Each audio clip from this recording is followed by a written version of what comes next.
Hola, mis queridos drugos. Es una hemorragia de placer poder traerles en esta ocasión una entrevista respecto a Dark Tales, una película antológica de terror que se hizo en conjunto con varios directores latinoamericanos. Y me da mucho gusto poder traerles a Ezio Massa y a Fabio Colonna, que van a ilustrarnos un poco más cómo surgió todo esto. Así que preséntese. ¿Quién desee primero? Ezio, por favor. Bueno, yo soy Ezio Massa, y nada, un honor estar con Fabio. Fabio es hoy día, creo, de lo más interesante por escándalo que tiene México en cinematografía. Y no necesito dorar ninguna píldora acá porque un poquito fue la génesis de la película, el poder aunar talentos, y bueno, tenemos acá un gran talento que es el señor Fabio Colonna. No, pues Ezio, muchas gracias por tus palabras, Ezio. Ahora sí que, bueno, mi nombre es Fabio Colonna, soy director de género aquí en México, y justo, pues Ezio ahora sí que me abrió la invitación a mi equipo, a mí, a Reserva Films, que estamos aquí al ladito, para ser partícipe de este gran largometraje llamado Dark Tales, una antología muy preciosa, mucho de la nostalgia del corazón.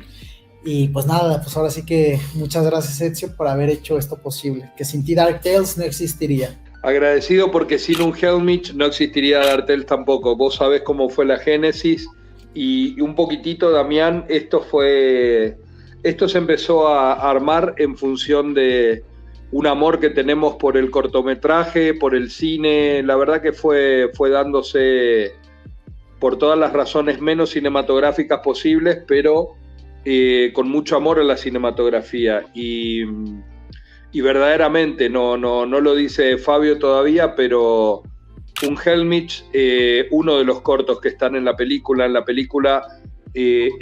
convivimos de alguna manera un grupo de directores. Un Helmich, de hecho, no para de ganar premios, y te lo había dicho, Fabio, no van a parar de ganar premios, y es lo que está pasando realmente. En el último mes creo que ganaron 3-4 premios más o menos, y de acá las chicas están llevando otro. Esto es un Helmich, el cortometraje que está dentro de Dark Tales. Y Dark Tales empezó a tener también sorpresivamente y sin estar lista, con un primer corte, un primer approach a los festivales. En Dark Tales estamos dirigiendo el señor Fabio Colonna, el señor el señor Daniel Noblom, el señor Francesc Cánovas, el señor Daniel de la Vega, y quien les habla. Y hay también una intro, una historia filmada como si hubiese sido en los 50, que una vez produjimos en Malevo, de Matías Agmentis. Viene un poquitito por ahí, que no lo estamos pudiendo ubicar a Matías desde que volví de Estados Unidos. Fue todo tan, ¿cómo te puedo decir, Damián? Fue todo tan in situ, tan rápido, tan medio que nos llevó puesto, fue como un tren. Y lo que se viene ahora, ¿no? Que se enterará también Fabio ahora en el programa mismo. Vamos a compartir algunas novedades. ¿Querés agregar algo más de cómo nació la idea de Dark Tales? Porque justo esa era la primera pregunta y la respondiste casi sin querer. Perdón. No pasa Fabio, nada, al contrario. ¿Te parece? ¿Arranco, Fabio, y la seguís? Por supuesto, claro que sí, mi Ezio. Bueno, maestro, el tema fue así. Nosotros con Omar Parra de España, uno de los productores, además del amor al cine, tenemos un amor, y veníamos hablando mucho de la estructura de 2 actos y la inmediatez de los cortos.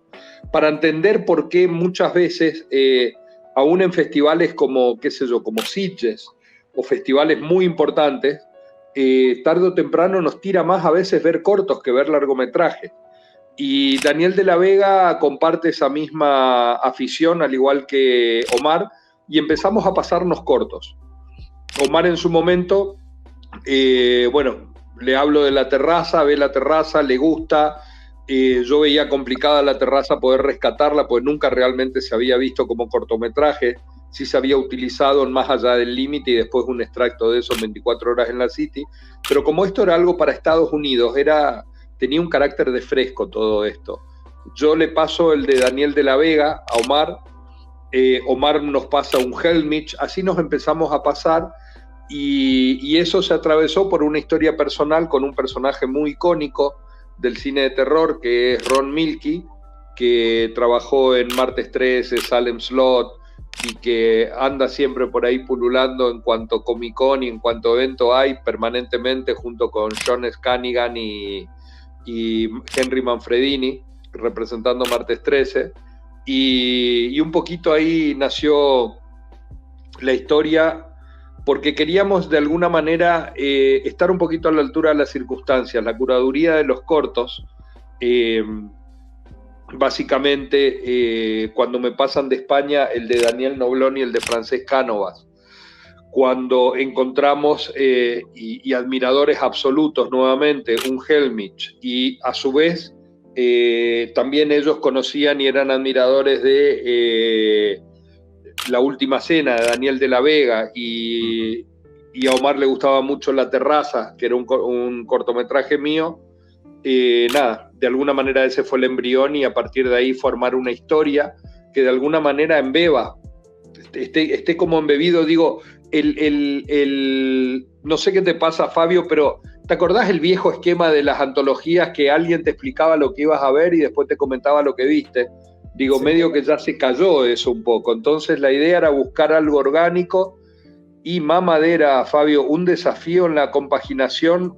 Yo creo que la peli más compleja de compaginación que yo hice en mi vida es Villa, por muchas razones, pero lo que me costó llegar a un corte de esta película, y sigo metiéndole mano por el hecho justamente de que a mí Nicanor Loretti me advirtió un poquitito, me dice el hecho de la convivencia de los dos materiales, que ninguno te saque del otro, ¿no? Y que estén como embebidos, ¿no? Que no sea la ficción de la película que embebe estas historias la que interrumpa estas historias, ni estas historias corten esa ficción.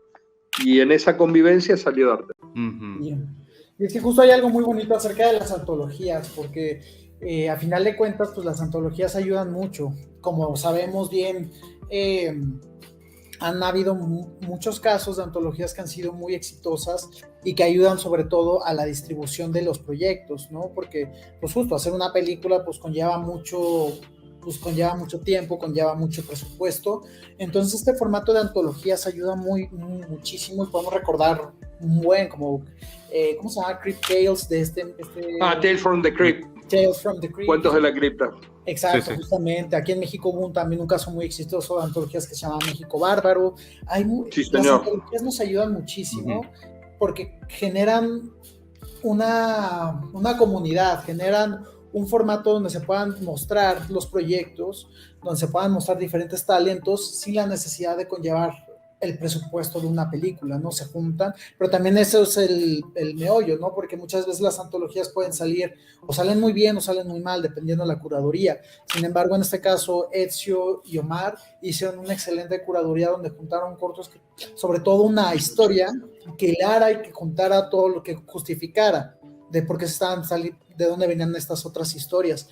Y no sé, a mí me pareció fantástica la idea de cómo Ezio entretejió todas las películas, este rollo del cine, de las latas abandonadas malditas.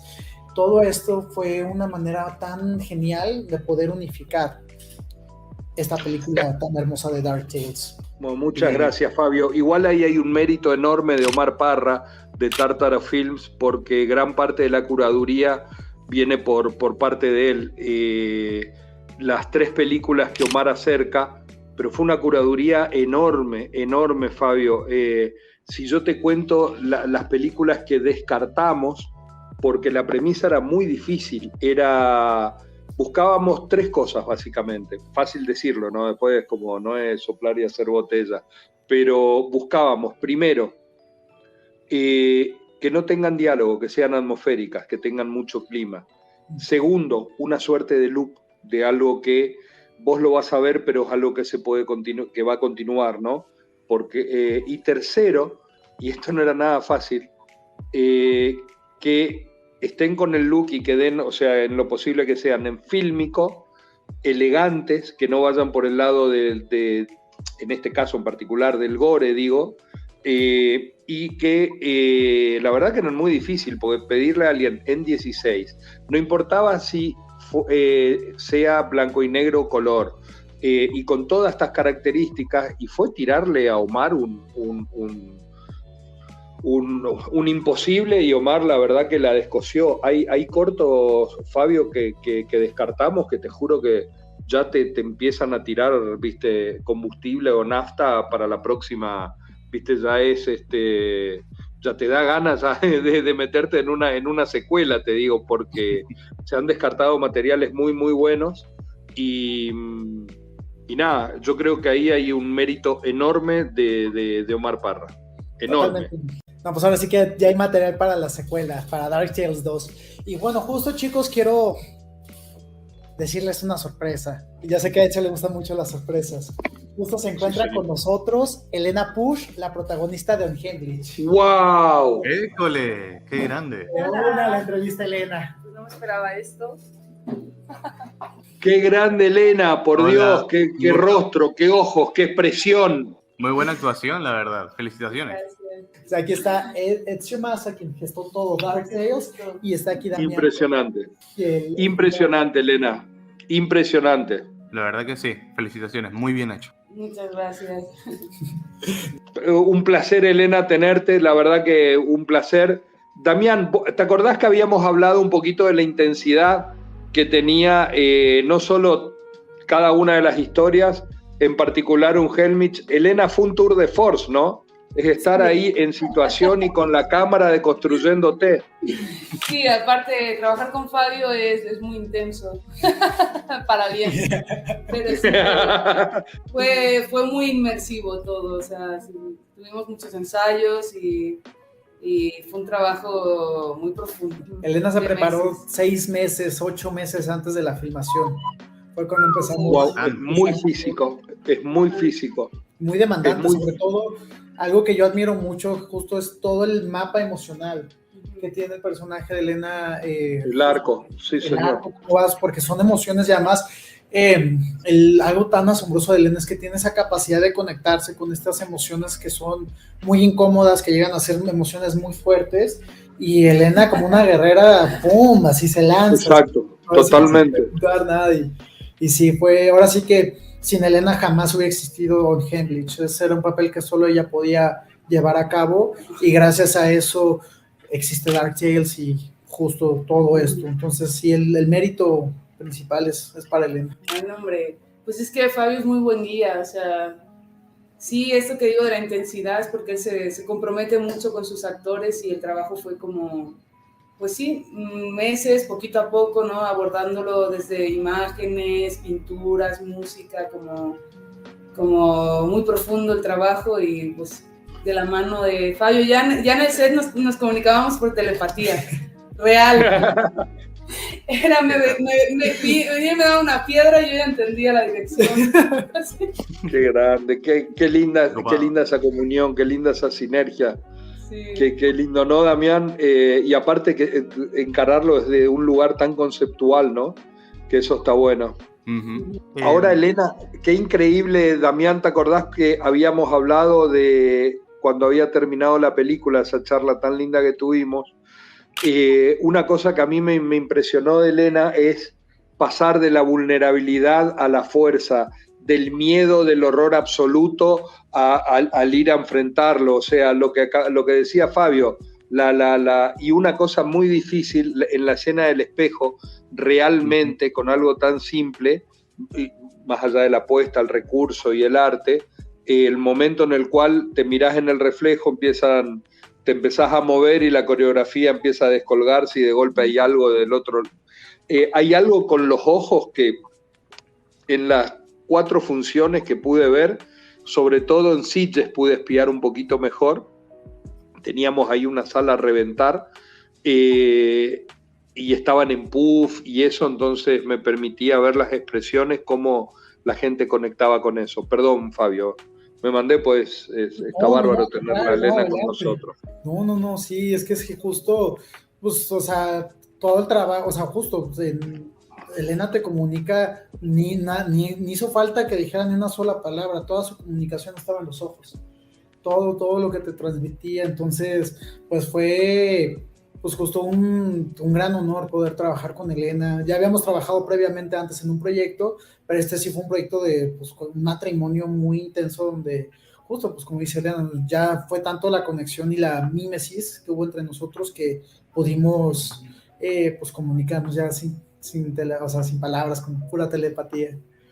Pero sí, no, y otra vez, en serio, muchas gracias porque pues a final de cuentas con Dark Tales es increíble como pues con Hemlich ya como cortos pasó su recorrido en festivales y todo eso, pero ahorita con Dark Tales, de hecho, tú nos diste una oportunidad todavía más de justo de poder seguir mostrando el trabajo, de poder seguir contando la historia, poder seguir pues mostrando, acompañado de colegas, de grandes historias, de grandes producciones, de grandes cortometrajes y todo en tu dirección, Ezio, todo con la historia que creaste, el universo, que justo, pues, o sea, ha sido también un gran honor formar parte de Dark Tales, ver el recorrido de festivales que Dark Tales está agarrando mucho músculo, pues vaya, empezó en Sitges, o sea, un bautizo fenomenal, y luego de ahí a Curta se va Dark Tales, y luego al Barça, al Buenos Aires Rojo Sangre, que es de los festivales más importantes no solo en Argentina, sino en todo Latam y en el mundo.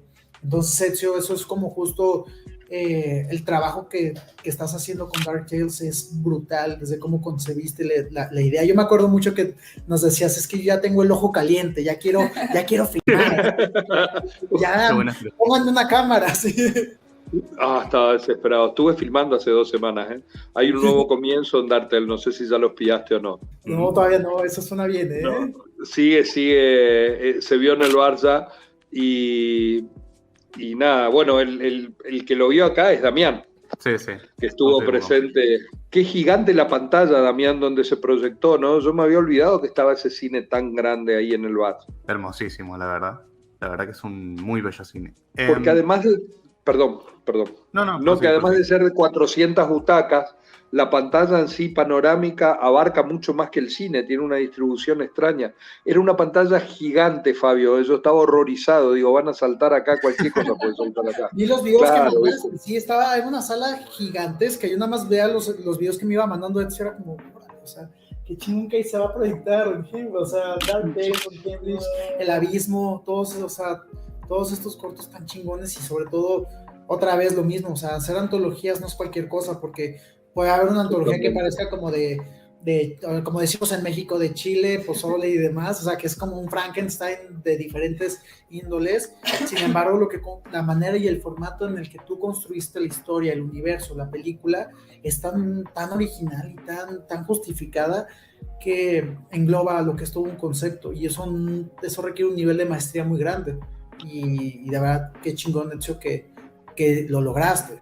Lo logramos, porque la verdad, de corazón, de verdad, Fabio, a mí las 3 cosas que más me impresionan y me hacen bien a mí de verdad, Dark Tales fue muy orgánica, créeme que creo que la mayor parte del trabajo vino un poquito más en la producción, en la postproducción, perdón, en esta idea, Damián, que habíamos hablado también de cómo iban a convivir estas 2 partes, ¿no? Este mundo interno de este proyectorista, donde están los cuentos, y lo que estaba sucediendo in situ en la película, ¿no? Con él y con su historia, y que ninguna cosa interrumpa la otra. Eso es algo muy difícil en las antologías, creo. No sé, Damián, cómo lo ves vos. Personalmente lo entiendo como algo sencillo de hacer, pero si me manda a hacerlo, honestamente tendría que ver cuáles son las limitaciones. Al menos a mí me gusta manejarme mucho con eso. No quiero mandarme ninguna en ese sentido. A mí personalmente me gustan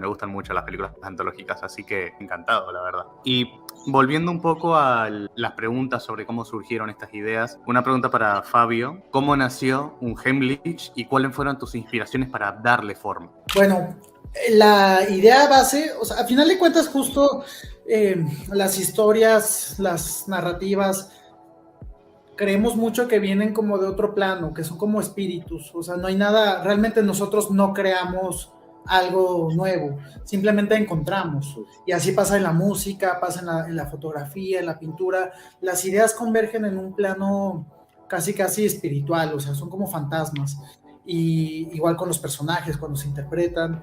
Entonces nuestro trabajo es como poder escucharlos y materializarlos, porque por sí solo no se van a materializar, y ya es donde entra pues justo ya el proceso, pues desde guión, el desarrollo, la preproducción, la producción, la postproducción y luego la distribución. Entonces, esta idea de Unheimlich siempre la hemos visto como un ser vivo, como un ente.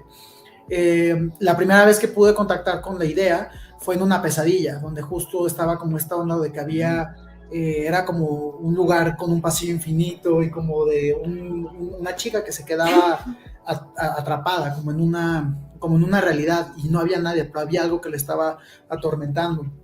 Entonces esa fue como que la primera, ¿no? Luego también es muy importante los procesos de investigación, porque otra vez, o sea, a final de cuentas nosotros podemos encontrar ciertas cosas o buscar, pero las ideas si no se aterrizan y si no las nutres de otras ideas, pues queda un poco más como escuálido, escueto las ideas. Entonces para Unheimlich hubieron dos referencias que fueron vitales para el desarrollo. La primera fue el expresionismo alemán, y luego la segunda fue un texto de Freud que se llama Luminoso, que en alemán se traduce a Unheimlich, por eso ahí viene el nombre. Entonces, son ideas muy, muy parecidas. El expresionismo alemán lo que te muestra son los contrastes, son las dualidades de las personas, son los claros y oscuros, ¿no? Como el doctor Caligari podemos pensar justo como esta las polaridades, las contradicciones, y justo el texto de Freud, que es un texto corto, es un texto que se encuentra en PDF, son como de 30 cuartillas, es muy chiquitito, lo escribió en 1919, habla mucho de lo que pasa cuando nosotros tenemos traumas de la infancia que quedaron mal reprimidos, y cuando crecemos esos traumas por algo externo se llegan a rebotar, llegan a volverse a activar. Entonces era como la misma idea, nada más que una era visual, el expresionismo alemán, y la otra idea era más lo teórico, que era este texto de Freud. Entonces, juntando eso con la pesadilla, se le dio forma y se fue trabajando y trabajando y trabajando hasta que pudimos llegar al proceso de Unheimlich, ¿no? Pero también esa es otra cosa bien importante, o sea, otra vez vamos a hablar de un ejemplo de cómo las historias están vivas por sí solas, y luego más allá nosotros como realizadores luego queremos controlar las ideas y que se aferren mucho a nuestra visión, a nuestra cosmología, y eso es cuando le das en la madre a la historia. Hay un dato muy, muy interesante que justo Elena va a poder hablarlo muy bien, era el final de Unheimlich. Te voy con un vaso de agua. Ahora, qué bueno lo que decís, Fabio, de la memoria reactiva, ¿no? Porque viste que todo eso que alguna vez nos afectó o nos impactó queda por ahí escondido y después nos coacciona en una cantidad de cosas que a veces uno dice por qué, y no estoy hablando ni de Feng Shui, de ninguna de esas cosas, en esta área de la casa o en esta área en particular, o siento como una angustia o qué sé yo, y cuando te acordás, acá cuando era chico pasó tal y tal cosa, ¡pum!, como que se va, ¿no? El tema de la memoria reactiva y la herramienta de la reacción también para el actor, ¿no? Porque la verdad que Elena fue un tour de force, nuevamente permitime volver a... Mira, tuviste que... Nada más te hizo acordar del final y tuviste que ir a buscar agua, pues ya se te secó la garganta. Yo no me esperaba esto, yo venía a hablar con Fabio y yo voy a estar aquí. Sorpresa. Sorpresa. Llevaba 10 minutos con sed.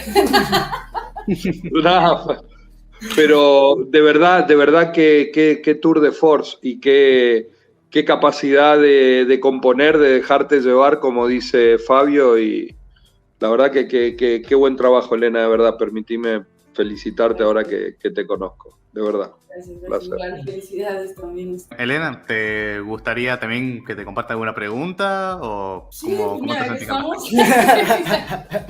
Dale. Claro que sí. ¿Cuál fue la secuencia más desafiante como actriz para interpretar en Unheimlich? ¿Cuál podría ser? Bueno, pues como decía Fabio, al final sí era como no lo teníamos muy claro desde el guión, como yo había algo que no entendía, como que no sentía orgánico, y pues al final, el día antes de empezar la filmación, ensayando, nos revelamos, el otro actor y yo, y lo cambiamos, o sea, como decidimos como escuchar a nuestro cuerpo, a nuestro corazón y decir, a ver qué pasa, ya hemos trabajado los personajes, la historia, ¿qué es lo que tiene que suceder? Y pues ya sucedió, ¿no? Con Chema, que interpreta al monstruo, Y yo pues así nos surgió y como que ya por fin descansamos, ¿no? Porque nos preocupaba a todos, ¿no? Sí. Como que no lo encontrábamos, decíamos, ay, no está la historia, falta algo. Pero no sé, físicamente algunas fueron muy cansadas porque se repetía y se repetían. Por ejemplo, no sé, salir por, me acuerdo que estábamos como en un sótano, teníamos que trepar y las condiciones eran no muy cómodas, pero como tonalmente, es que no sé, es que como lo trabajamos tanto, no sé tú cuál dirías, es que no me acuerdo así como con cuáles batallamos más. Es que ese del final es muy interesante. Sí, también, sí. Sí. Cuando el salir de la casa y ver el océano, ¿te acuerdas? Bola de fuego. Y esa,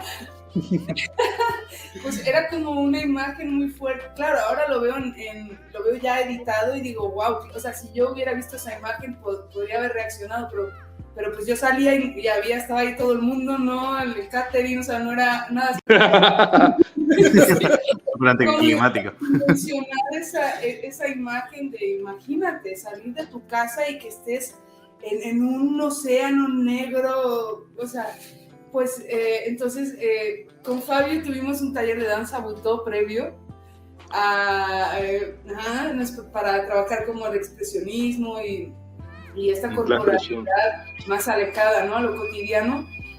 Y entonces teníamos códigos, o sea, eran palabras, cabeza de pájaro, o sea, eran cosas así que nadie entendía, solo Chema, yo y Fabio.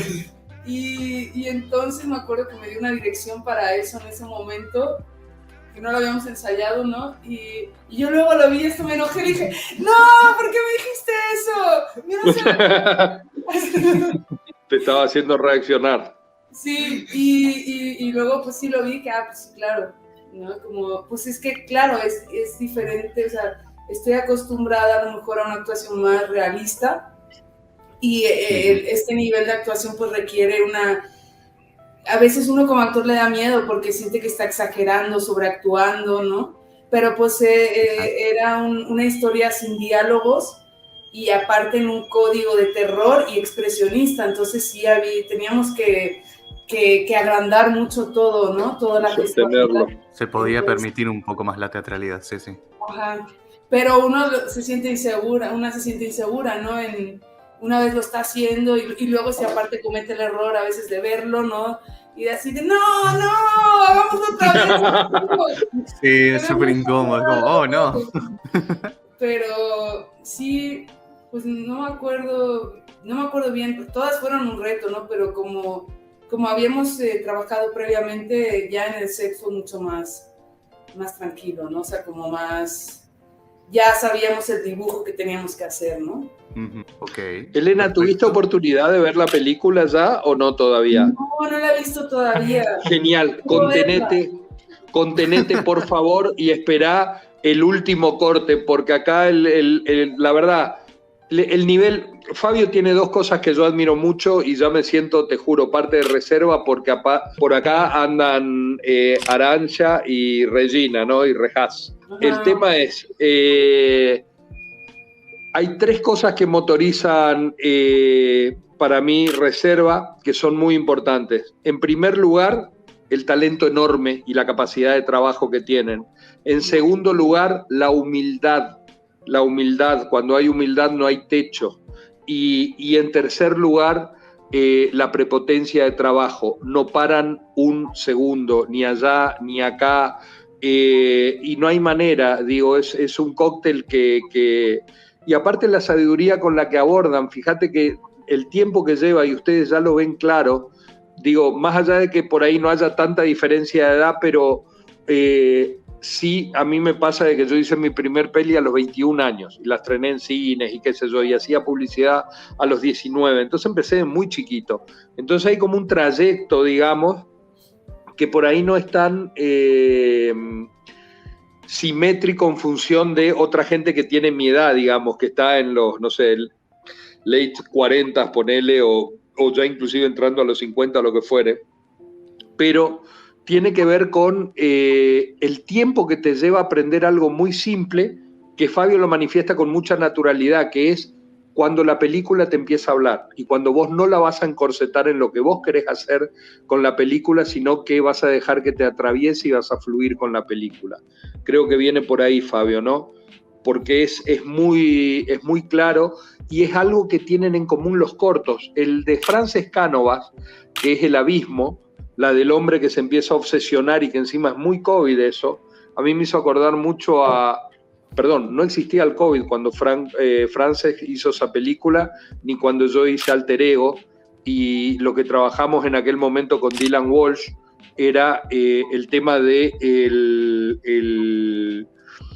el alienarse dentro de la casa en un espacio donde supuestamente estás protegido, pero nada te protege de vos mismo, el alienar esa relación con el policía. Y de golpe esa cosa de que, por ejemplo, el personaje Eric Robert que venía a la situación esta, al crime scene, a esta escena policial, sabiendo que esa escena fue nefasta, que pasó cualquier cosa y vos en tiempo real vas viendo cómo se fue llegando a eso, o sea que vos ya sabés que va a terminar mal. En ese caso era todo, de alguna manera había como un encierro y nadie sabía que se venía el COVID. Y es muy loco porque la analogía es muy similar a la de El Abismo, a la de Frances Cánovas, donde hay un escritor también que empieza a escuchar ruidos y lo lleva, viste, a tal punto, no le vamos a spoilear la película obviamente a Elena, pero a tal nivel de delirio y de loop nuevamente, que yo creo que ahí también a Frances le pasó lo mismo. Y siendo muy cortito, el de Noblón, el de Noblón lo que te está mostrando es cómo esta mujer tiene que entender también de que tiene una mitad siniestra con la que convive. Es muy loco porque otra vez habla también de un Hemlich. Es como que nos estamos viendo entre todos los cortometrajes. Y bueno, y después el de Daniel es un masazo. El de Daniel es como que me cuesta hablar porque en el medio, Damián, tampoco me gustaría mucho por la enorme actriz que es Elena, la verdad que un placer conocerte, que la veas a la película de cero con la menor cantidad de expectativas posible y a ver cómo te comes ese viaje y qué nos decís después, porque la verdad que fue sorpresivo para todos. Fabio, yo no caí con ninguna certeza acá.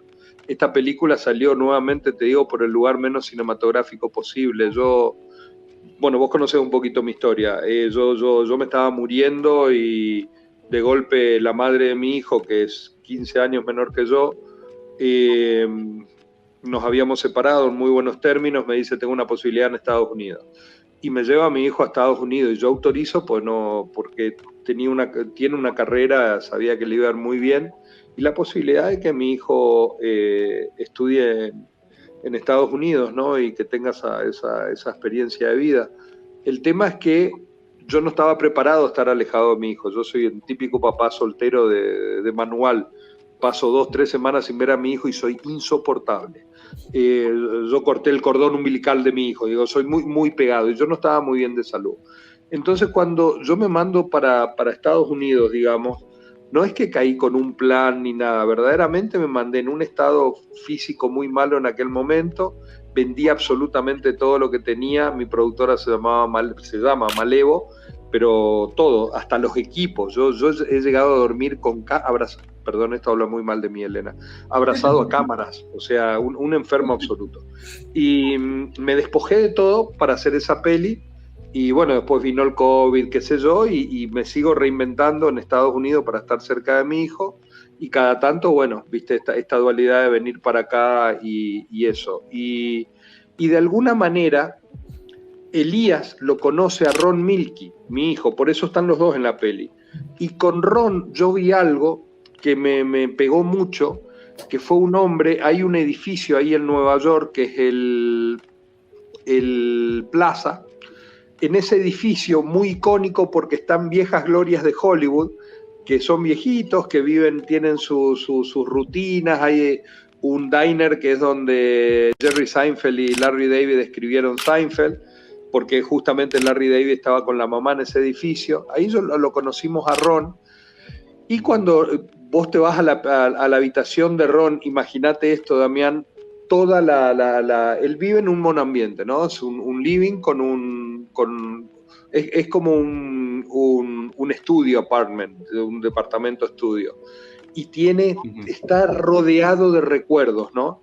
Y en un momento le agarra así como un ataque un poquito de angustia por una situación que estaba pasando, y mi manera de contenerlo fue con la única herramienta que tenía, pues no quería que se acelere mucho Ron, fue inventarle una historia. Y ahí aparece DuckTales, porque Ron sabía que yo conocía a un operador de... Yo a los 5 años, a ver esto, qué bueno que mi hijo no esté escuchando esto.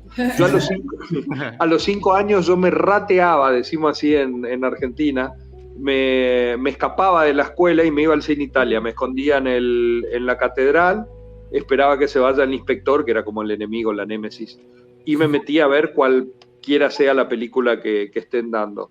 Y yo terminé teniendo una relación hermosa, esto mucho antes de Cinema Paradiso, con Juan Osuna, el proyectorista del Cine Italia, hasta el día de hoy, y él va a proyectar DuckTales, y está inspirada en él.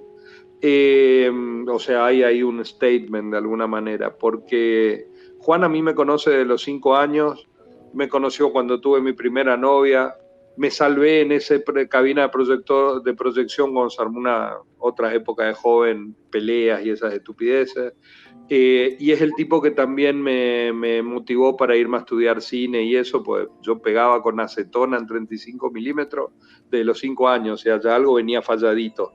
Y Juan, cuando pasó esto con Ron, yo le invento la historia del proyectorista, le digo, Ron, imagínate esta situación, están por demoler un cine, con todo lo que ese cine implica para vos, y tenés una posibilidad, una sola, 15 minutos para entrar y buscar tus cosas, y ahí empezamos a jugar, ¿no? Con qué cosas podríamos hacer y eso, pero no tipo brainstorming, sino entrar en la situación y dejarnos llevar por lo que sería orgánico nuevamente, y así se arma la historia de DuckTales. No es que, ¿viste? Y ahí yo lo hago hablar con Juan y yo hago de traductor, porque ni Ron habla una J de inglés, ni Juan habla una J de... ni Ron habla una J de español, ni Juan habla una J de inglés. Y de ahí sale un poquito DuckTales, Fabio, y después lo grabo a Ron, pues Ron demasiado necesitaba hacer algo, y le digo, bueno, vamos a armar un work in progress, le digo, vamos a armar un proof of concept, un video de cómo vender la película. Yo ahora terminamos la charla y te lo voy a pasar, Fabio, y te lo voy a pasar, Dami, el video con el cual conseguimos a los 2 inversores, porque les encantó la historia, y sin conocerlo a Ron, porque un inversor lo conseguimos tratando de buscar un proyector, porque Ron estaba haciendo un research, y empezó con proyectores de 35, haciendo los rulos, cómo cargarlos, proyectores de 16, y al final encontramos ese proyector maravilloso de hierro de Super 8, de 8 milímetros con latas inclusive, y la persona que nos pasa esos props es una persona que manejó los props de John Wick 1 y 3, justo se salteó la que más me gustó, pero bueno, que es Anthony Torres, que es una persona que en Estados Unidos, por ejemplo, con el tema de los props, un helicóptero puede ser un prop, desde un badge de policía hasta una placa, de policía, hasta un helicóptero, cosa que él tiene encima. Y este hombre en Brooklyn tenía un hangar con una cantidad de cosas y cuando le dijimos lo que necesitábamos, dijo, dale, sí, quiero participar, buenísimo. Y yo lo que entendí era que nos iba a prestar el proyector. Y no, era que quería invertir en la película. O sea, ni lo esperábamos. Y el otro inversor, René Leda, de Netmind US, que es la persona con la cual yo sobrevivo en Estados Unidos con los VOD y con todo lo que puedo moviendo mis películas y eso, que queríamos dar también el paso a tener una película de line-up y jugarnos a una película posible. Así se fue dando, Fabio, no es que hubo, viste, una creación, verdaderamente fue todo muy orgánico y sumándose. Y ahí, bueno, lo más interesante de esto es que a veces uno pelea con tantas cosas y esto es como recargar energía, esto es combustible, Fabio, ver a alguien con el talento que tienen ustedes, el talento que la película está rodeada de talentos y eso está en cada una de las películas que se cuentan. Y en el medio lo metimos a Elías también, porque Elías con Ron tiene una relación que es como su tío abuelo. y Elías muy pegado a su abuelo. Entonces, esa es la primera actuación de Elías. Nunca había actuado antes, ni compuesto un papel, ni reaccionado de esa manera, ni quebrarse, ni llorar y todo eso. Y lo hizo realmente. Es más, él me decía, papá, espérame. Espérame, dame tiempo. Háblame, háblame del abuelo. Y yo le iba tirando lo que él necesitaba para... En su vida había actuado, tenía 12 años, pero entendía la situación y teníamos la imagen de Ron con la mano, ¿no? Que era un poquito la motivación que él necesitaba.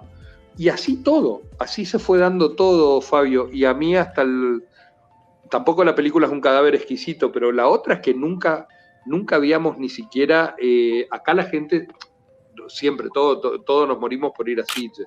Yo nunca fui a Sitges, ni siquiera con 2-11 días a los muertos, que fue una peli de terror que tuvo así su recorrido y qué sé yo, 5M también un poco, pero nunca había ido a Sitges. Y en este caso ni siquiera había completado porque no estaba lista la película. Cuando mi Omar me dice, joder tío, aprovechar, vamos para adelante, me puso un torpedo en los zapatos y le metí con todo, ¿no? Dije los zapatos para hacer, para no decir ninguna mala palabra frente a la bella actriz. Pero la verdad que me puso el torpedo donde me lo tuve que poner y le metí con todo. Y llegamos a Sitges con esto que tengo acá en el celular, ahora con la nueva versión, que es mi pendrive, con un pendrive a la proyección. Así se proyectó, te juro, fue una locura. Y nada, y yo creo que ahí se generó un poquito esa sinergia, ¿no? Verdaderamente esto somos De la Vega y yo, tratando, aunque sea vía ósmosis, de volver a recuperar, viste, esa juventud y ese entusiasmo, esa nafta que uno a veces cada tanto, viste, en el fragor de la batalla, no digo que la pierde, pero como que te baja un poquitito y después la subís de nuevo. Y para nosotros Dartel es eso. Hoy es muy admirable, justo lo que dices, o sea, reinventarse. En este oficio, bueno, pues en cualquier cosa en la vida uno tiene que reinventarse porque pues, luego planeamos cosas, decimos, vamos a ir para acá, y la vida no es así, y qué bueno que la vida no es así, que la vida nos obliga ahora sí que a sacar la casta, como decimos acá, de si queremos hacer algo, pues bueno, tal vez no era el camino que tú querías o el que tú habías planeado, pero te abres a las posibilidades y te dejas sorprender. Por ejemplo, ahorita todo lo que nos compartes de cómo nació Dark Tales es increíble, o sea, cómo todo se fue alineando, ahora sí el nivel de lo orgánico que fue todo el proceso y todo el proyecto.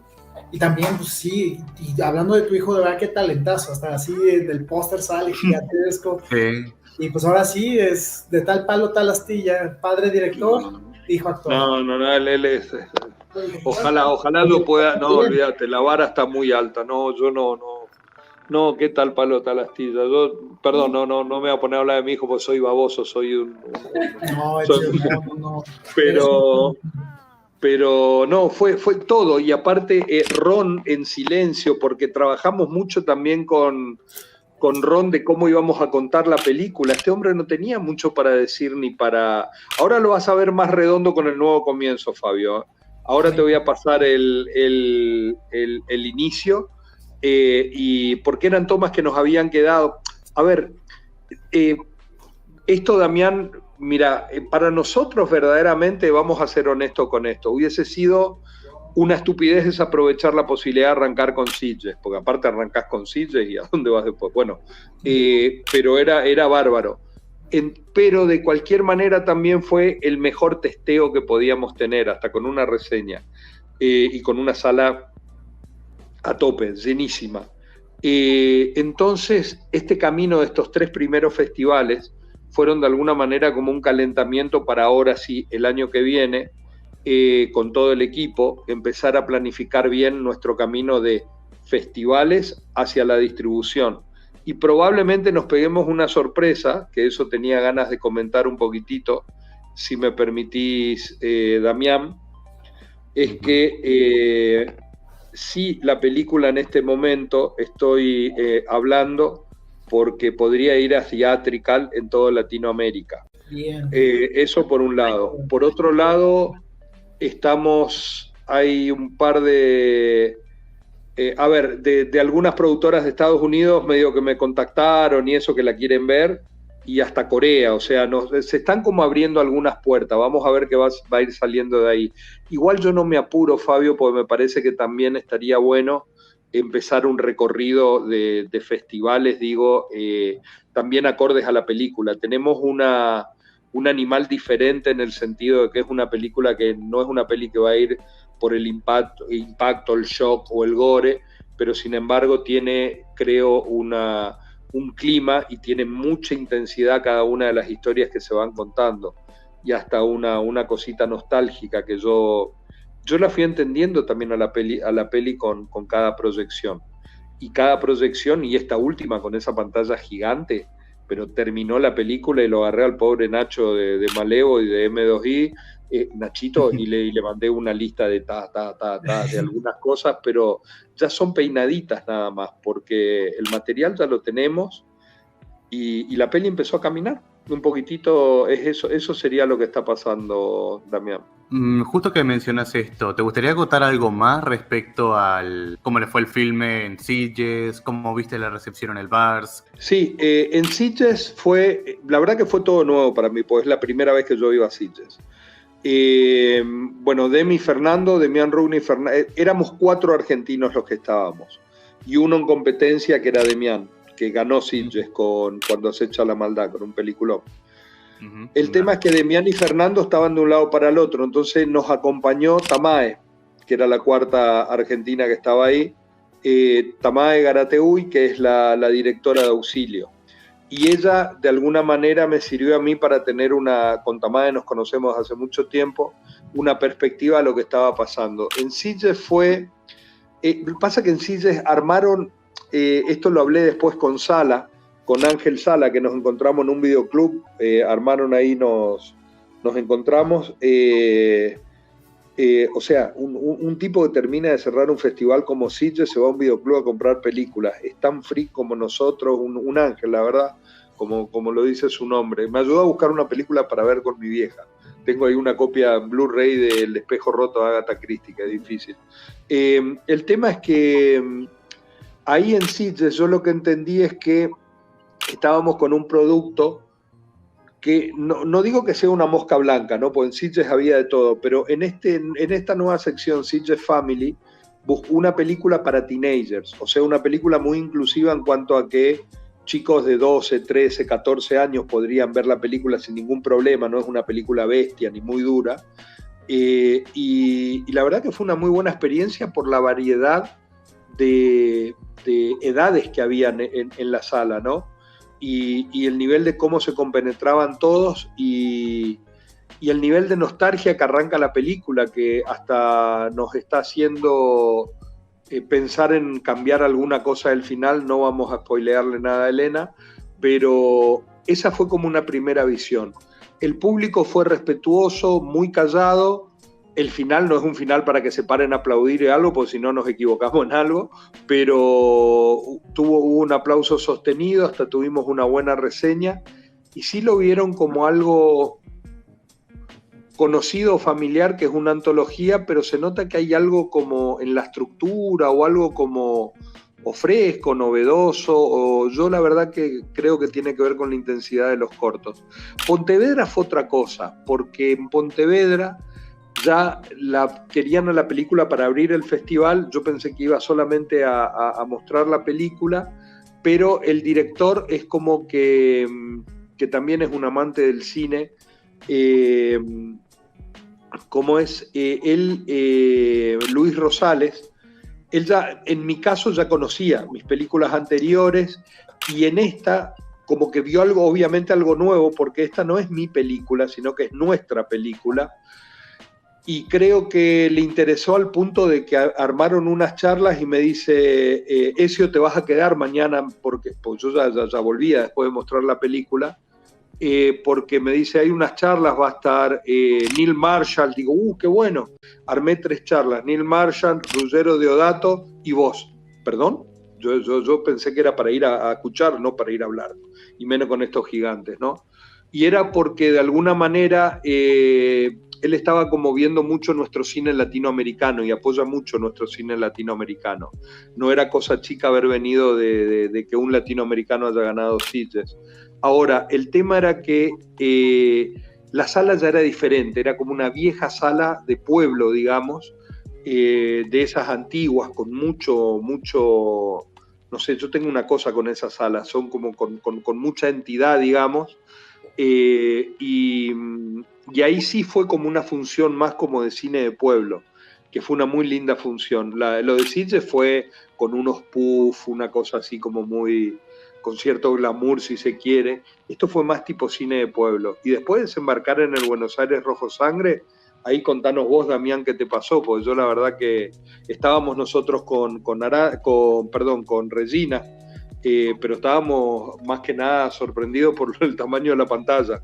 Y Regina estaba con el popcorn, ¿viste? Y fuimos bien de espectadores, verdaderamente, a ver el feedback. Ahí nos dirás vos, Damián, un poquito. Eso lo verás en la reseña que voy a hacer de la película más adecuadamente. Y porque, a ver, en las entrevistas intento todo lo posible no dar tanto mi opinión, porque acá los protagonistas son ustedes. Hubo un muy lindo... No, lo que sí fue bueno, Damián, tenés razón que hay algo diferente. En Sitges fue presentar la película, soltarla a los espectadores y charlas a la salida del cine, porque se quedaron muchos y lo bueno es que como estábamos con Daniel Noblón y Francés Cánovas y Omar Parra, se armaron como 4 lugares donde se generaron charlas sobre la película, distintos tipos de charlas. Después yo tuve que salir eyectado para bancar la peli de Damián, que la pasaban, la de Demi, la de Rugna. O sea, eso fue Sitges. En Curtas, en Pontevedra, fue nada más pasar la película y salían los espectadores y bueno, y después lo de la charla. Pero en el Vars se hizo una presentación y después, Fabio, hubo un Q&A, digamos, de preguntas y respuestas. Disculpa, Ezio, y eso fue muy valioso. Ezio, una disculpa. Acá Fabio me está comunicando que tiene poco tiempo y quería hacerle las preguntas que me faltan a él. Perdón. Redondear, sí, por favor. Fabio, vos estás trabajando, vos estás filmando ahí, perdón. No, muy bien, ya nos tenemos que ir pronto en unos minutos. Sí, adelante, por favor. Bueno, sí, vamos a hacer la flash entonces, ¿vale? Va, perfecto. Viendo que venías de cortometrajes muy distintos a un Heimlich, ¿cómo fue enfrentarse a un rodaje de tal magnitud? Pues fue un proceso largo, sí fue como, pues fue un proyecto que ha sido el proyecto que más tiempo nos ha tomado realizar. Empezamos desde el desarrollo de la historia, la preproducción fueron como dos años. Justo el tema de la locación era complicado porque no encontrábamos con una locación que nos diera, tuvimos que contratar un scouter para que fueron 2 casas las que salen en un Heimlich y ya las fusionamos para que parecieran solo una, pero pues sí hubo un momento en el que yo estaba muy desmotivado, le había dicho a las productoras, a Aranza y a Regina, les dije, no, pues ya esto no se puede hacer, mejor hagámoslo en animación, y ellas dijeron, no aguanta, vamos a encontrar la forma, pero sí fue muy complejo, fueron 4 años en total, 2 años de desarrollo y preproducción y luego 2 años de postproducción. Son Heimlich lo filmamos en el 2019, marzo del 2019. Entonces sí fue todo un proceso muy largo y vaya, o sea, pues a final de cuentas también fueron muchas personas. La editora dio mucho, o sea, sin la edición de Karen Antunes, quien es la editora, una uruguaya muy talentosa, con Heimlich no hubiera sido lo que es, porque ella reinventó todo, metió muchísimas cosas. Don Heimlich fue como un reloj de muchos engranes donde todos hicieron la sinergia correspondiente, pero lograr eso son como milagros, la verdad, y la verdad es que nos sentimos muy agradecidos de que se haya podido dar Don Heimlich, y pues eso fue un gran, pues no sé, fue un gran incentivo, como decía Ezio, esas cosas que te motivan, y ahorita con Dark Tales estamos también súper motivados, y es como combustible para el alma fílmica. Excelente. ¿Cuál fue la escena o secuencia que más te desafió a vos como realizador? Híjole, qué buena pregunta, nunca lo había pensado. Híjole, muy yo creo que pregunta. una de las más fuertes, no sé, creo que fue la de el cuarto de maniquís. Sí, el cuarto de maniquís fue muy duro. Y eso que, o sea, realmente, pues bueno, yo no hice nada, o sea, ya nada, estaba viendo de que el monitor. pero no sé cómo, no sé, como emocionalmente estaba muy, muy conectado y y justo ver a Elena, porque es cuando ella se está escondiendo y cuando entra el monstruo por primera vez al cuarto, que vemos las patitas y todo eso, no sé, como que emocionalmente fue muy violento, fue muy, muy turbio, me conecté mucho y sufría mucho, o sea, justo, no sé, yo creo que esa escena es muy impactante porque sentía el miedo que Elena sentía y me acuerdo que hasta me puse a llorar, no tanto, pero se me cayeron las lágrimas. Muy claustrofóbica, Fabio, ¿no? Muy claustrofóbica, pues es la más claustrofóbica de la peli. Sí, fueron muchas horas. ¿Fue un día eso? Sí, fue un día, o sea, yo creo que estuvimos como unas 8 horas. Sí, fue muy pesado. Hasta se rompió un vidrio. Sí, Elena rompió un vidrio cuando quería salir del... Se rompió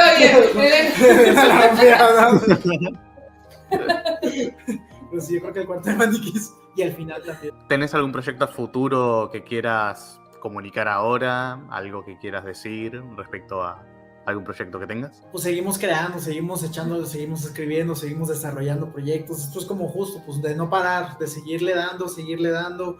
Tenemos muchas ganas de seguir contando historias, tenemos muchas ganas de seguir mostrando nuestro trabajo, de compartirlo. Y pues justo ahorita estamos haciendo mancuerna con el gran Ezio, o sea, con toda la banda, con Omar. Y pues bueno, nuestro objetivo es seguir creando historias, seguir contando. Y hay mucho más que queremos decir. ¿Qué consejo le darías a alguien que quiere entrar al medio? Pues que es muy chido, o sea, es... Que no lo haga. Que huya. Get out. No, para nada, no. Que eso es un trabajo muy noble, el poder crear proyectos, es un trabajo muy, muy hermoso, y es de mucha resistencia. Yo creo que es un oficio que te expande mucho como ser humano, porque aprendes de todo, sobre todo aprendes a desafiarte a ti mismo, y requiere de mucha perseverancia, de mucho valor, de mucha, como dice Ezio, de reinventarse, requiere esa fuerza. Pero eso es muy padre porque te das cuenta de tus propios límites y cómo puedes seguir construyendo. Entonces, sí ahora sí que requiere de mucho valor seguir tus sueños, pero las recompensas son muy hermosas. Entonces, solo hay que seguirle echando, creer en ti, eso es lo más importante, porque luego nos desmotivamos o nos dejamos llevar por malos comentarios, pero mientras creas en ti, vas a llegar a donde quieras llegar. ¿Te gustaría acotar algo, Elena? Sí, y juntarse de gente que quieras mucho, que compartan esa pasión y ese amor por la profesión, o sea, en ese sentido hacer familias, ¿no? El cine, creo que, como dice Fabio, es una carrera pues difícil, que tienes que estar todo el tiempo como autoconvenciéndote, ¿no? Y tener mucha paciencia, mucho ánimo, aceptar como esta montaña rusa. Y si te rodeas de familia, de gente que también te sostiene, sostenernos unos a otros, ¿no? Pues es también mucho más llevadero. Entonces creo que es muy importante también eso, rodearte de las personas adecuadas, no en un sentido de interés, sino en un sentido de corazón. Elena, ¿también te gustaría comentar algún proyecto que tengas a futuro? No, bueno, siempre el bestiario, estoy en el Teatro Lúcido, esa es otra familia que tengo, la del Teatro Lúcido, surrealista, con Wendy Moira, una directora que ahora está en Brasil justamente y viajando siempre por el mundo. Y pues hacemos una obra que se llama Bestiario, que lleva ya, bueno, yo llevo como 2 años y medio, pero la obra creo que lleva como 5. Y pues nada, quienes estén en Ciudad de México, también les invito a ver, es una experiencia inmersiva, surrealista, fantástica, y pues eso. Así que si vienen por acá, les invito, tienen que venir a vivirla. Fue una experiencia. Sí. Grandes artistas, grandes actores. Es brutal. Ok, recta final. Recomienden ambos, si es posible, 3 películas y si lo desean, 3 libros. Libros sí, 3 libros y 3. Ay, siempre me... A ver, pues es que algunas que voy a recomendar, o sea, no puede ser mis favoritas, voy a recomendar algo que piense que no es tan conocido, ¿no?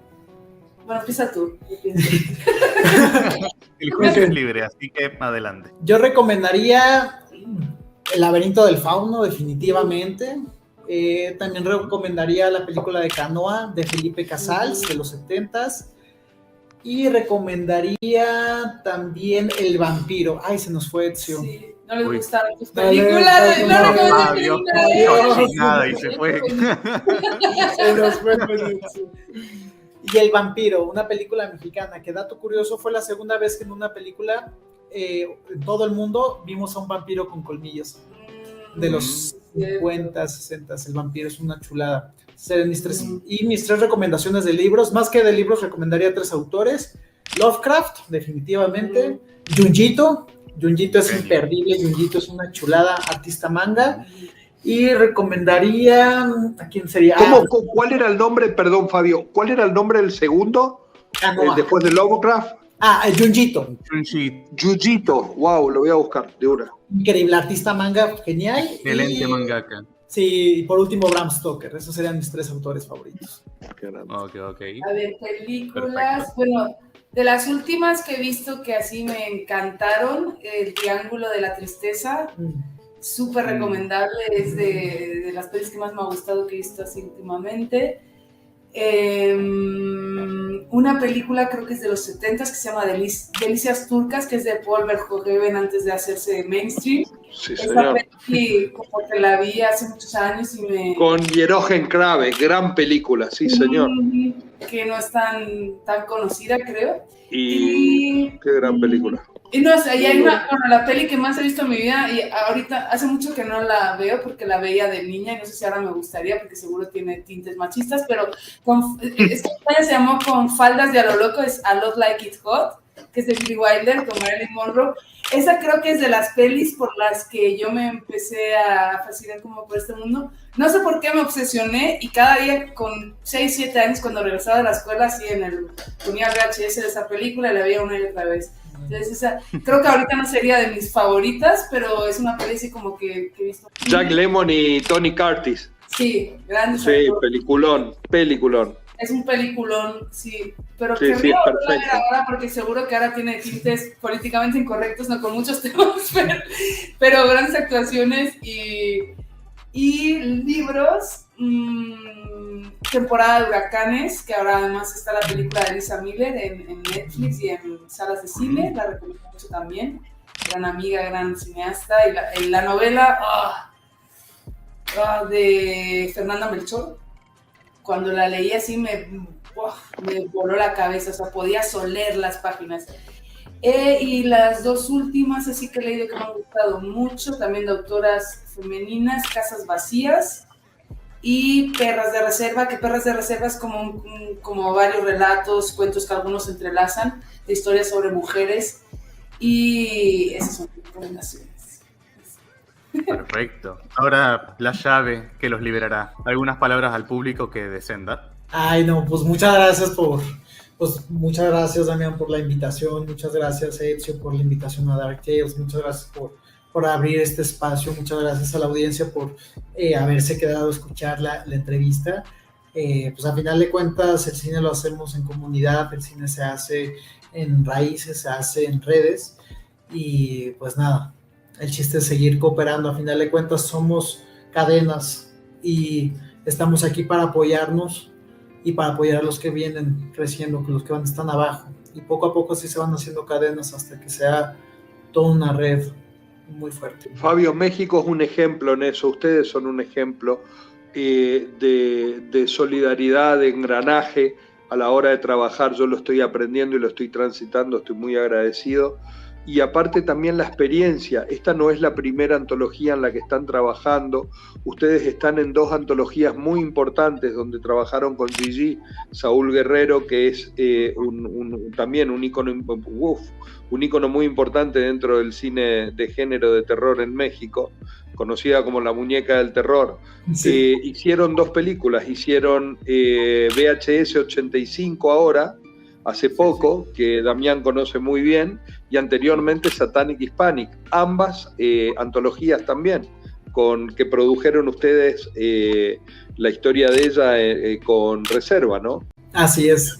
Una la hicimos en Catemaco, en casa de una de las socias, y la otra la hicimos aquí en un gimnasio. Que justo Elena, ahí estuve ahí. Yo debuté como en producción y lo amo y soy muy buena. Soy muy buena productora. No, Elena, frente a cámara, Elena, frente a cámara. No, es increíble lo de un Helmich. Ni se te ocurra. Veía a los actores, claro, aparte yo he hecho también mucho terror, fantasía, y es muy, muy incómodo, o sea, se disfruta mucho cuando lo ves, pero cuando estás con la caracterización, el frío. Y yo estaba así, con mi hoodie, así, comiendo a cualquier hora, bueno, así en chinga, ¿no? Pero disfrutaba tanto no tener que sufrir, y la sangre, y yo los veía, claro, sufrían los otros. Estaba ahí, qué bonito, ahora no. Fueron 5 días donde los actores estuvieron todo el tiempo así como los vieron empolvados, llenos de té, así todos los días, pobrecitos, 12 horas. Pero, y me encantó la experiencia de estar en producción y se me da muy bien. Muy bien, muy bien. También ofrezco sus servicios. Cuidado. Ahora, les tiro, antes de que se vayan, 3 sorpresitas. Vamos con la primera y podemos hablarlo. Bueno, la primera tiene que ver con que ya estaríamos viendo para cerrar un tema de theatrical para Latinoamérica de la película. Por otro lado, la está viendo, en principio tenemos que esperar y ver, pero en Estados Unidos ya habrían 3 personas interesadas, la está viendo. Esto lo podemos hablar, esto es parte también del trabajo, ¿no? Después veremos por qué puerta va o cómo. Directamente Rich Wolf, el dueño de Breaking Glass, nos pidió un screener, y al parecer habría interés de Brasil y de España también con la película. Entonces vamos a ver un poquitito para dónde vamos, y creo que lo más importante es ver cómo desembarcamos en y desde Estados Unidos y México. México para mí es importantísimo, así que, y de festivales, en principio ya nos pidieron screener en Fantaspoa, Joao. Nos pidió un screener también de Corea, de Bifam. Órale, el Bifam es increíble, sí. Y sé que va a estar moviéndose para el año que viene quiere al menos Bruselas y alguna cosa más en Europa o Mar. Y después, por otro lado, parece que todo da a entender que vamos a tener una temporadita de festivales todavía para moverla, pero ya se empiezan a abrir algunas puertas también de distribución. Lo bueno es que la peli exista, y en el lugar que el poder tener theatrical no estaría mal. Y en Argentina yo creo que conseguimos el theatrical con Cinemark Hoyt. Ya estuve hablando también, así que vamos a ver, porque venimos. Creo que es muy raro todo lo que está pasando y nada. Larga vida de también. Acá en Reserva somos muy de rituales y de magia, así que todo lo mejor. Sí. Muchísimas gracias a vos por haber estado acá. Fabio, un placer. Así que muchas gracias por todo. Muchas gracias. Mucha suerte. Elena, un gustazo. Un gustazo. Y chapó, Elena. Excelente, Elena. Ay, gracias. Ya tengo muchas ganas de verla pero confío mucho en ti, así que seguro que me va a encantar. Pero ahí después podemos comentar cuando ya la haya visto. El mundo necesita más actrices como vos, Elena. Productores, somos muchos. No, enhorabuena. Enhorabuena que disfrutes ambos lados de la cámara, ¿no? Aparte creo que, están en el lugar y en el momento justo. Aguante Reserva y aguante el cine. Así será. Aguante. Muchas gracias, equipo. Gracias. Chao. Vale. Gracias.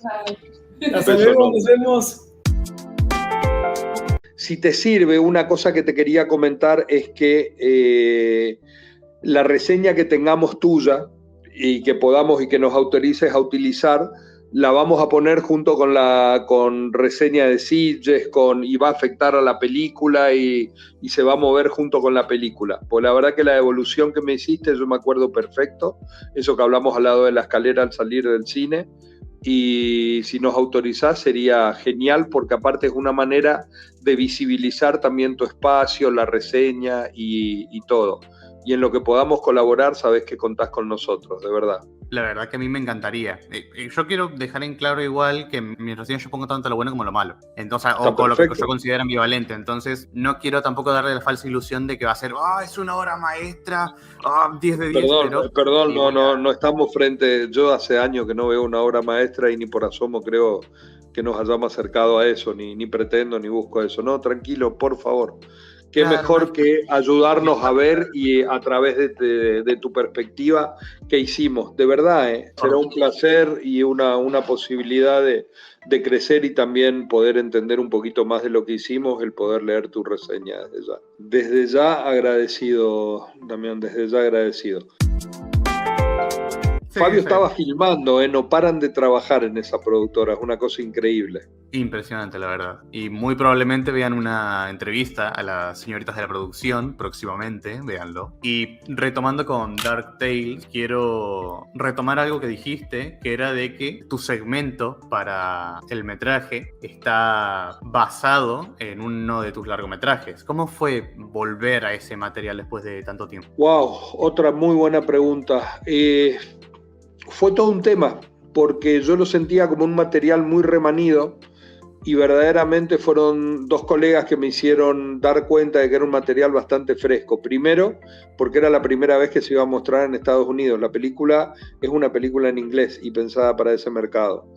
Segundo, porque para mí era remanido, pero lo que era remanido era que ese mediometraje se hizo cuando yo tenía 19 años y fue plataforma de mi primer largometraje, Más allá del límite. De alguna manera se podría inferir que a los 19 empecé una película que a los 21 se convirtió en un largo, pero la verdad es que lo que yo alguna vez mostré como en una antología que se llamó hace muchísimo tiempo 24 horas en la City, en la terraza, es muy raro porque es... las escenas son las mismas, pero los actores son diferentes. O sea, ese mediometraje gestó un largometraje y lo que después se conoció dentro de la estructura de lo que era el corto, yo estaba afectado por ese largo. El conseguir el corto tuvo que ver con, básicamente, ahí Daniel tuvo mucho que ver porque Daniel me envalentona porque él rescata La Última Cena en 16 milímetros y rescata los DAT del sonido y la remasteriza utilizando inteligencia artificial. Y yo cuando rescato la terraza me doy cuenta que era muy difícil levantarla porque ahí entendí por qué yo mismo no la había vuelto a ver desde 1992 cuando se filmó, porque estaba en un U-matic Low y en un U-matic SP. Y de ahí, gracias a la inteligencia artificial y a la digitalización, pudimos restaurarla y llevarla a 4K. Entonces, cuando la veo es una sensación muy rara, porque es ver algo que yo lo consideraba remanido, pero que de alguna manera cobra una segunda vida y aparece fresco en un mercado donde nunca se había visto, que es el mercado norteamericano, y formando parte de una nueva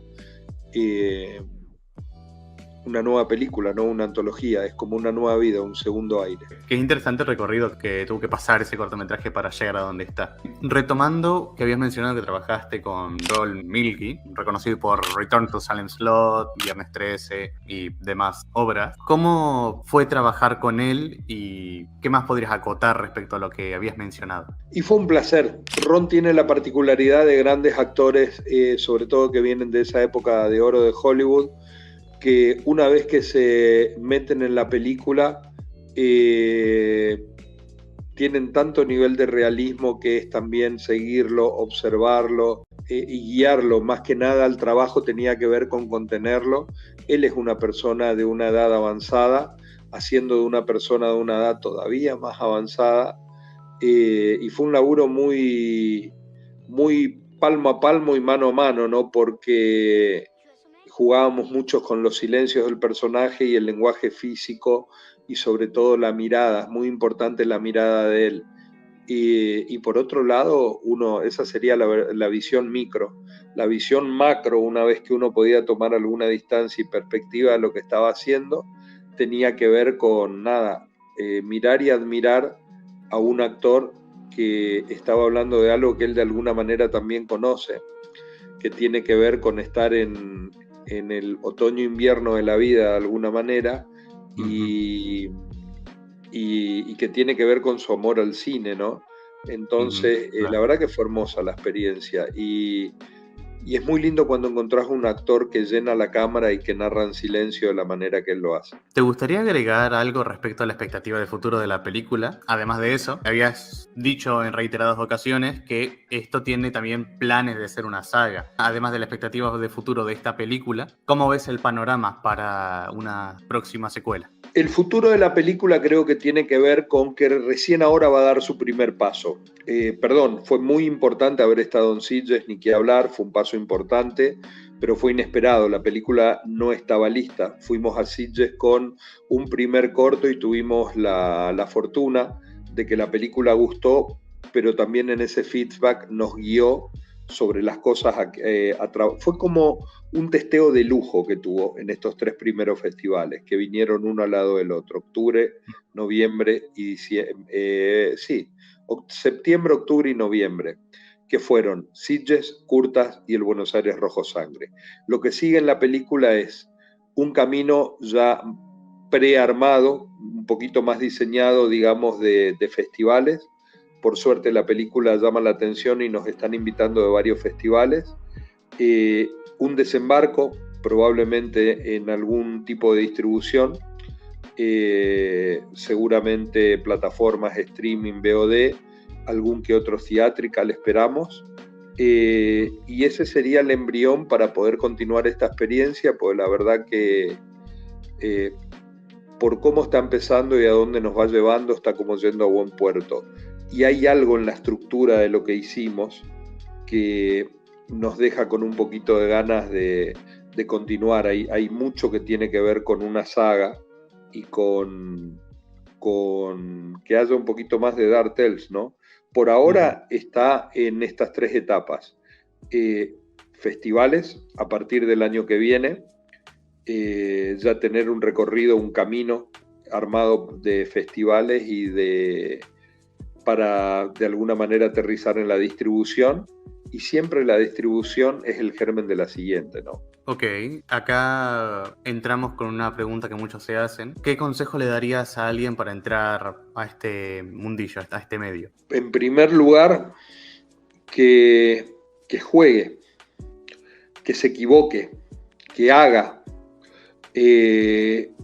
No jamás que llegue a los libros desde el error, que se provoque, que no tenga miedo a equivocarse. Lo más importante de esto es la capacidad de equivocarse, de ahí se aprende.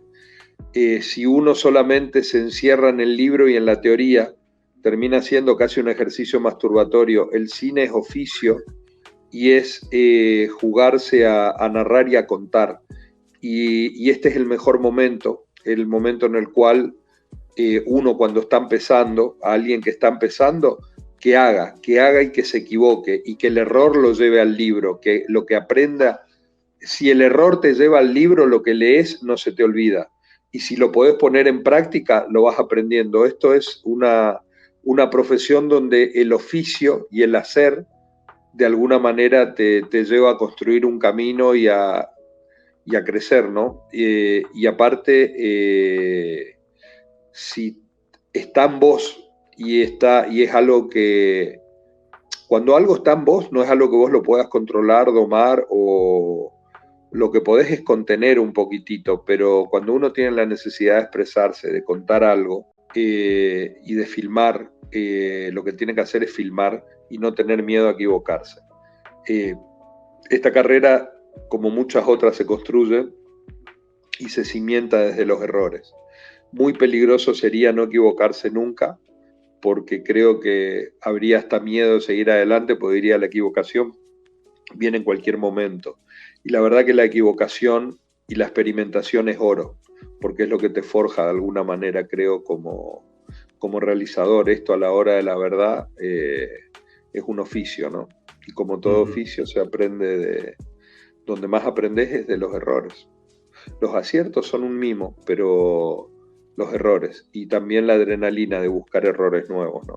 De buscar desafiarse uno mismo, ir más allá. Exactamente. Ya cerrando un poco, recomendanos 3 películas y, si querés, 3 libros. Dale, sí, cómo no. 3 películas. Una que estuve viendo con mi hijo antes de venir y que no la dimensionaba, es muy loco, porque la redimensioné después del COVID, que es Snowpiercer, de Jon Bong-ho. No me acuerdo cómo la habían llamado en español, perdón, porque ahora estoy más con las pelis allá.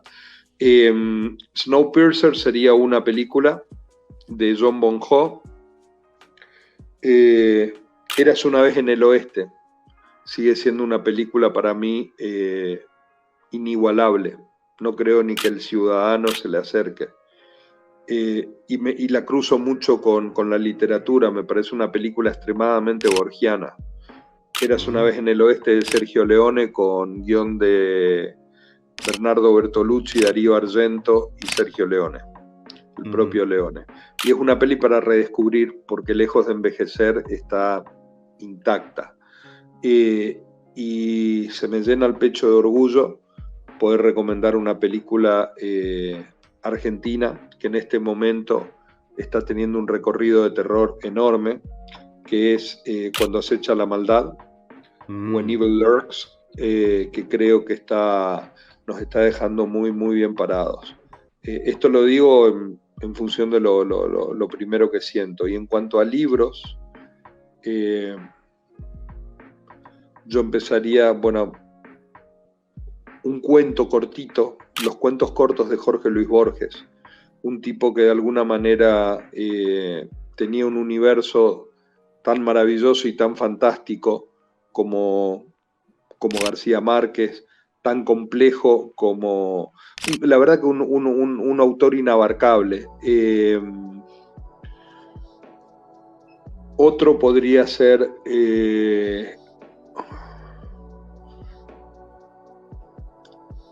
cualquier cosa de Edgar Allan Poe.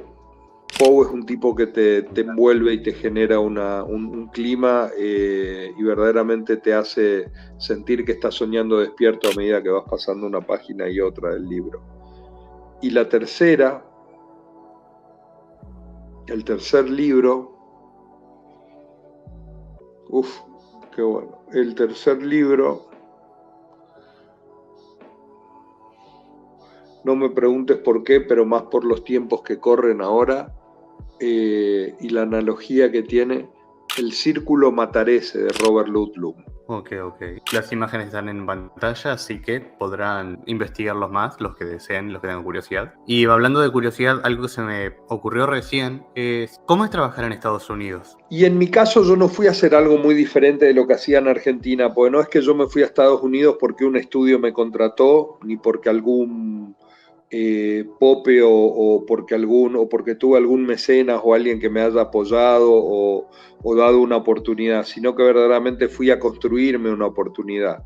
Entonces, por un lado, la gestación el embrión fue muy similar al de cualquier película independiente en Argentina. Fui a hacer una película independiente y con un inversor y con fondos propios. No es que nadie me pagó por hacerla ni invirtió en la película, fui a asumir un riesgo. Pero una vez que uno se pone a trabajar es muy interesante. Son 2 maneras diferentes de trabajar en cuanto a, más allá de que el enfoque fue el mismo, por ejemplo, para mí fue un gran aprendizaje, sobre todo el tema de la puesta en escena, el blocking, que es lo primero que te pide un actor para que después lo dejes libre y para que después pueda él hacerte un poco una propuesta, y a partir de ahí son nada más que ajustes. En la parte estética, y por ahí es la estética que uno más venía mamando desde hace mucho tiempo. De hecho, a mí en una época me decían que filmaba muy influenciado por el estilo norteamericano, que de alguna manera tenía un estilo similar, y la verdad que yo filmaba como me nacía o como me pedía la historia que filme. Y el tema del idioma también, que obviamente es una barrera, pero que te libera también. Porque es como, viste, como un actor que a veces dice, bueno, me escondo atrás de este personaje y me libero. Bueno, al estar hablando, al estar comunicándote y al estar narrando con otro idioma, permite que vos hagas propio al idioma y a través tuyo cuentes algo, pero no remedándolo a ellos, sino orgánico a lo que vos querés contar. Se hace como muy interesante. Yo lo que vi es un trabajo previo en el cual ellos están acostumbrados a trabajar. Nosotros verdaderamente estamos muy acostumbrados a resolver muchas cosas en tiempo real y con lo que tenemos. En el caso de ellos tienen una estructura muy ligada a lo que es el cine de estudio, porque aunque trabajen en exteriores y en locación, se manejan de esa manera, se hace mucho pre-light, pre-iluminan, y tienen una manera que yo antes la consideraba excesiva. Decía, traen un camión con, si vamos a usar, por ejemplo, 8 pies de luz, ¿por qué me traen un camión con 42 pies de luz? De golpe traen 2 bolsas de pelotita de tenis. Yo que encima fui tenista y veo que las cortan con una, y de golpe, y después lo termino, porque al principio parece todo como muy extravagante y muy exuberante, ¿no? Pero verdaderamente tenía un sentido y tiene que ver con la practicidad, porque ellos plantean la fotografía, es parte de la escuela de la fotografía norteamericana, tiene que ver con mucho trabajo de pre-light, donde cada una de las escenas, yo estaba con una película que estaba encerrada en una misma locación en gran parte, o sea, centralizada.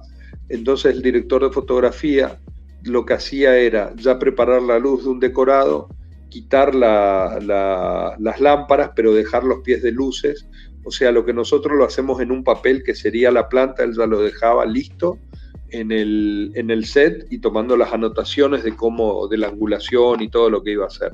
Se iba al siguiente set y ahí entonces empecé a entender que esa exuberancia de traer 5 veces la cantidad de pies de luces que necesitaban cumplía un rol fundamental, porque a la hora de filmar nada más sacaba la luz de acá, la ponía allá y generaba un dinamismo muy interesante. Y la preparación de los actores, tenemos muy buenos actores en Argentina, en Latinoamérica, pero el actor norteamericano tiene la particularidad de que está preparado verdaderamente para todo terreno, desde la dicción, la voz, el musical, el baile y sobre todo el valor que le da a la puesta en escena y lo natural que es para ellos trabajar con la cámara. Saben exactamente dónde está la cámara, saben, todo es muy cinematográfico allá.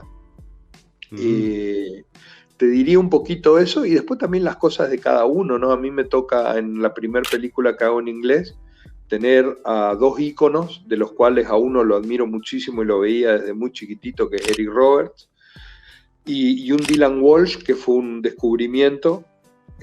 Daniel de la Vega era director de segunda unidad y entre los dos fue como un gran aprendizaje. Daniel había tenido ya la experiencia de trabajar en Estados Unidos antes, en Argentina, pero en una película norteamericana antes que yo. Él la había dirigido a Faye Dunaway y a Gina Phillips. Entonces él de alguna manera ya había tenido esa experiencia. Y bueno, la mía fue la primera con Alter Ego. Y nada, y ahora un poquito también ahora ahora ya se inició el camino, ¿no? Vamos con Dark Tales y un par de proyectos que están en movimiento. Notándolo cansado, 2 últimas cositas. ¿Qué recomendaría alguien para ejercitar mejor el idioma inglés? La práctica. Perdón, sin querer estoy hablando de lo mismo que cuando hablamos en cine. La práctica, ponerte en jaque. El convivir con el idioma, el obligarte a hablar. Los libros están buenos, practicar vos solo, hablar con alguien cada tanto, pero si podés estar en un lugar donde dependas de poder comunicarte y convivas con el idioma, por ejemplo, tenés 2 o 3 amigos que estén estudiando inglés también, bueno, se juntan una tarde y por más raro que les parezcan, se prohíben hablar en español y se comunican en inglés. Y sobre todo si hay alguien que verdaderamente hable inglés en el medio, que los exija. la convivencia con el idioma y la práctica. Sobre todo el hablar, el diálogo, lo demás viene después y uno lo va aprendiendo, pero el convivir con el idioma. Y gran parte de esa convivencia la tenemos caminada con las películas que vemos, las músicas que escuchamos. Es como pasa también ahora en Estados Unidos con el español, que se les hace bastante natural y orgánico. Entonces yo creo que como todo es la práctica, viene por ahí. El convivir con el idioma y el generarte la necesidad de comunicarte y comunicar. Ok, me gusta, me agrada, comparto. Y ahora sí, palabras al público que quiera darles. Nada, un placer estar acá, agradecido. Sigan mangando el canal.